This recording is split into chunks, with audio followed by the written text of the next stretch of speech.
दरम्यान मुंबईत एक मोठी आणि धक्कादायक बातमी आपल्यापर्यंत पोहोचते। मुंबईतील कंत्राटदार गजानन देवकाते यांनी आत्महत्या केलेली आहे। बिल थकल्यानं वर्षभरापूर्वीच त्यांनी कार्यकारी अभियंत्यांना पत्र लिहिलं होतं।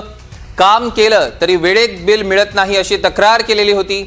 बिलासाठी 10 वेळा चक्कर मारावी लागत असल्याचा पत्रात उल्लेख केलेला।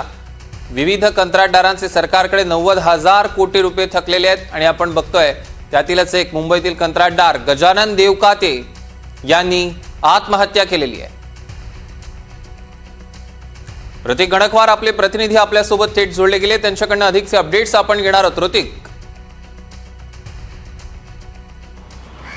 नक्कीच आपण बघतोय की गजाभाऊ देवकते हे नवी मुंबईतील राहणार आहेत। उल्वे भागामध्ये त्यांनी हे टोकाचं पाऊल उचलल्याची माहिती मिळते। मात्र त्यांनी ही आत्महत्या का केली याचा थेट आरोप जो आहे तो कंत्राटदार संघटनांनी असा केलेला आहे की गजाभाऊ देवकते यांच्याचे जवळपास 2 कोटींचे थकीत बिलं हे अद्यापही अडकलेले होते। ते आझाद मैदान येथे आंदोलनासाठी देखील आलेले होते। मात्र सरकारकडून काहीही मिळत नाही, ना आश्वासन मिळतंय ना पैसे मिळत आहेत। त्याच्यामुळे हे टोकाचं पाऊल त्यांनी उचललं असल्याचा आरोप थेट महाराष्ट्र राज्य कंत्राटदार संघटनांनी केल्याचं पाहायला मिळतं। एकंदरीत याच दरम्यान 2025 रोजी जुलै महिन्यामध्ये त्यांनी मुंबई शहर अभियंत्यांना एक पत्र लिहिलेलं होतं। त्या पत्रामध्ये त्यांनी असा उल्लेख केलेला होता की वारंवार आम्ही चक्रा मारतो पण आम्हाला एकतर कामं मिळत नाही, कामं मिळाले तर आमचे पैसे मिळत नाहीत, त्यामुळे आम्ही जगावं की मरावं हे तुम्हीच सांगा, असं पद्धतीचं एक त्यांनी उद्विग्न पत्र हे मुंबई शहर अभियंत्यांना लिहिलेलं होतं। आणि आता तेच पत्र सध्या